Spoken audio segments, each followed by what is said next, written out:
So what's up mga tropa, nagbabalik na naman tayo at meron lang ako nakita dito sa isang group na kasali tayo dito, no? Dito kay Serton Prince PH, may nag-comment lang dito, may nag-post pala. Sabi niya balak daw niya magtayo ng business ng perfume, ano daw magandang sticker na gamitin sa glass bottle. Kasi daw ang gamit niya dito ay Coaf na photo sticker glossy. Umaangat daw siya at natutuklap ng kusa.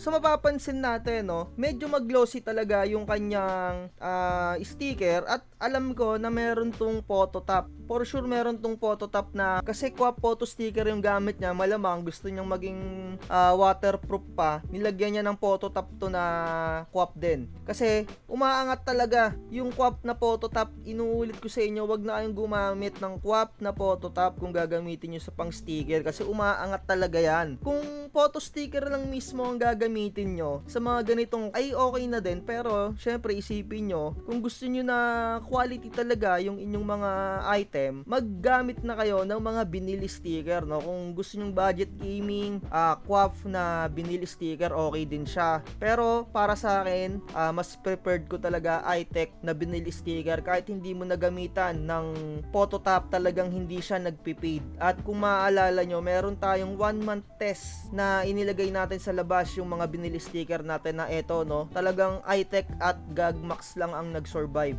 Yung binil na Coaf, hindi siya nag-survive na wala siyang photo top. So talagang aangat yan, no, aangat talaga at aangat yan. Kasi yung 135 GSM na photo sticker ay makapal na yon at nilagyan mo pa nung pangit na photo top na Coaf, talagang aangat yan kasi napakakapal na nung Coaf na photo top na yan, kaya hindi na ako gumagamit talaga yan. Ang laki ng nalugi ko dyan at kitang kita nyo naman dito sa sticker na to, ayan, yung nasa screen, nagsiangatan or nagsitiklupan, di ba? Luging-lugi. Sa mga makapanood nito, wag na kayong gumamit ng Coaf na photo top. At kung gusto nyong quality talaga at hindi na kayo maglalagay ng photo top, iTech na matte yung gamitin nyo sa ganito. Kasi yung glossy medyo mahal yung glossy na type. iTech matte lang sapat na. Or kung gusto nyo, lagyan nyo ng photo top pero yung manipis lang like LNB, Yasen, ayan, yan pa lang kasi yung mga natatry ko na magaganda talaga. Yung iTech na photo top, hindi ko masyado trip,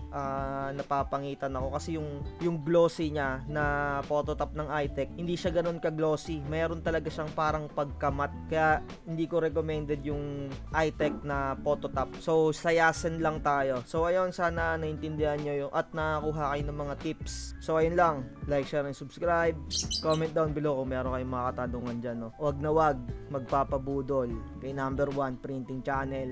Inuulit-ulit natin at napapansin natin kahit papano marami nang nakakaalam na budol talaga yung tao na yan. So ayun lang, bye bye.